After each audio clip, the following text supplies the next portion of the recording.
Di mo kailangan mag-check ng phone, maging CCTV, or mag-stalk. Bigyan ko kayo ng signs pag nagloloko partner nyo. Ano, game? Tara, let's start! Minsan kasi, gut feeling lang, okay na. Pero, iisa-isahin natin para sa inyo. Kasi minsan, nagpapakatanga ka lang, pero gusto mo siyang tawaging loyal. Sign number 1, biglang busy. Dati, 24/7 my time. Ngayon, parang may shifting na sa BPO. Sorry, meeting pa eh. Meeting daw. Sa gabi? Sa kwarto? Walang ilaw? Uy! Anong PowerPoint presentation yan? Sign number 2, laging lobat or no signal. Pero pag nag-post yung side chick, siya yung unang nagla-like. Walang signal, pero may wifi sa kasinungalingan. Sign number 3, biglang protective sa phone. Dati, pinapagamit pa yung phone niya para i-text yung nanay niya. Ngayon, hindi mo na mahawakan. Lintik, sasabihan ka pa ng, babe, private yan. Yeah! Private o may private parts na involved?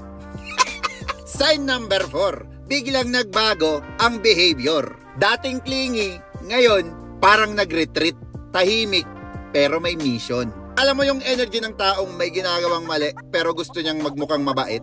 Yun yung tipong may good morning pero may kasamang good luck. Sana hindi ka makahalata. Sign number 5, laging may kausap pero office mate lang daw. Sige, office mate, pero bakit messenger na may emojing heart?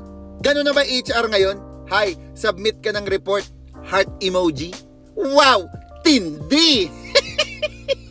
Last but not the least, sign number 6. May mga bagay siyang tinatago pero hindi mo hinahanap.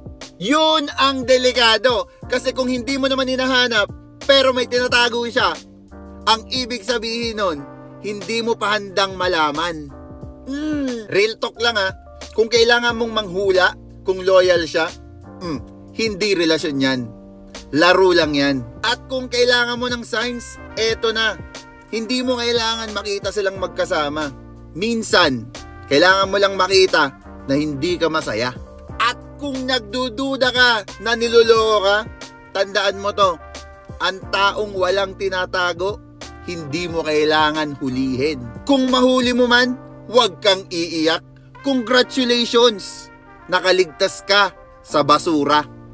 Diba? Peace out. Bonus sign. Hindi naman to sa lahat, pero nangyayari to. Yung biglang bumabait, yung biglang may pa-flowers, may pa-date, may pa-chocolate, guilty conscience yan. Huwag kang kiligin.